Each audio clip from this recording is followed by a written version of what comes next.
Hey everybody, welcome back. My name is Dino. It is great to see you here for this mini lecture. This one's on writing survey questions. What is a survey? It includes two main things. First, it includes info collected from a sample of individuals, and this is found through responses to normally written questions. I have general rules first and then very specific rules. The general rules, if you just want to try to write survey questions on your own and see how it goes, the general rules may be enough. If not, you may want to go to the specific rules right after this. For the general rules, you want to ensure that your questions A, measure the underlying concept it is meant to tap. B, do not measure other concepts so that they're mutually exclusive from one another. And then C, mean the same thing to all respondents, so that you don't have some respondents believing a question means one thing while others might think the same question means something else. If that is enough for you, if you think that's enough, you're more than welcome to stop here. Save yourself some time. If not, here are some more specific rules for survey questions. First, avoid technical terms and jargon. Try to make sure that your words should be easily understood by any respondents. Here are two examples that are both not great. Do you support tort reform? And should people held on terror-related crimes have the right of habeas corpus? Some people will not understand either tort reform or habeas corpus without more specific details. You might need to define these terms. So try to avoid those when possible. Similarly, avoid vague or imprecise terms. As in the general recommendations, use words that have the same meaning to all respondents. Here are two examples. The first one not so good, the second one a little bit better. How important is it that a candidate shares your values versus sharing your religious values? The first one, values, can mean a number of different things.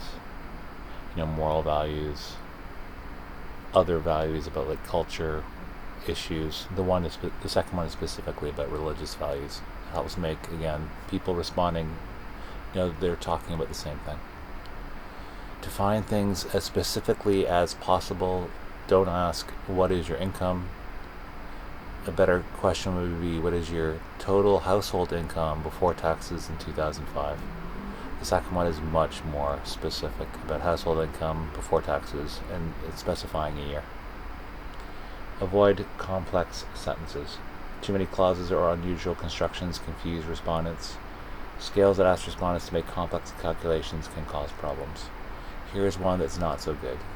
Do you think the increase in the rate of immigration controlling for the economy is higher or lower than the increase in the rate of crime in your area? It talks about immigration, economy, and rate of crime all in one question. It's very long. It'll be hard for certain numbers of your respondents to answer this question properly, so please watch out for that. Try to provide a reference frame for your answers. Ensure any questions are answered about the same time and place. For example, the following is not so good. How often do you feel sad? When you ask that, do you mean over the course of your entire life, or just over the last day or week or month? In contrast, try to provide a reference frame. How often have you felt sad during this past week? How good is the economy today? Is an okay question, but it would be better if you made it more specific because it is decent because it actually gives the time frame. But you want to make sure that people talk about the same economy, so define the economy more specifically, such as how good is the national economy or the economy in your community. So again, it's more of a specific reference frame. Make sure your scales are ordinal. If using a rating scale, points should be clearly higher or lower than others. For example, say if you ask the question, how many jobs are available in your town, and you provide a number of different answers. The first one, many, a lot, some, or a few, is not as good as a lot, some, only a few, or none at all. The first one, some people can make a confusion between many or a lot. The second one is more clear. Avoid double-barreled questions. This is a frequent problem that people do.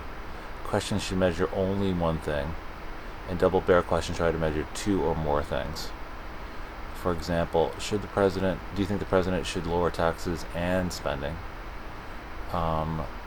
With this construction, respondents supporting only one of these two things might be confused. So say if you like to lower taxes but not spending, or you like lowering spending but not taxes, you would have a hard time, you'd have an impossible time answering that specific question. You should make two different questions. Answer choices should anticipate all possibilities. If there's more than one response to a question, allow multiple choices so that, again, the person can answer specifically what they'd like.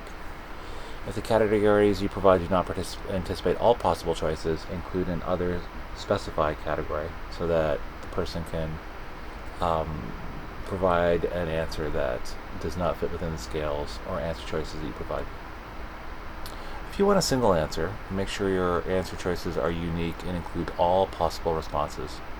This is especially true when measuring things on a continuum. When measuring on a continuum, ensure categories are on a range. For example, ... The following scale misses possible responses. Look at it and see what you think might be wrong. What punishment should be given? No punishment, 5 years in prison, 10 years in prison, 20 years in prison, life in prison, or the death penalty. What do you think might be wrong? I'll show you a contrasting one in a second. No punishment, up to 5 years in prison, from 5 to 10 years in prison, from 10 to 20 years in prison, more than 20 years, less than life, and life in prison or the death penalty. The one on the right is much better because it gives a possible range, like 5 to 10, 10 to 20, and there's no missing areas between the two. Avoid questions using leading, emotional, or evocative language. The first two at the top are not so good. Should the U.S. withdraw troops from the failed Iraq War? Failed. Give some kind of political commentary on this. Do you oppose the death tax? Again, death tax is pretty provocative. Some associations can be more subtle. Do you support President Trump's plan to require standardized testing on all public school students? The reason this is not so good is that it invokes the president's name, whether you like it or not, and it could bias whether you support or oppose the plan. Some people might support or oppose this because it is sponsored by Trump, not because of their opinions towards the merits of the policy. So again, it kind of leads a respondent, but it's more subtle than the previous example. This was writing survey questions. Hopefully this will help you write better survey questions than otherwise. Look forward to seeing you in another mini lecture soon.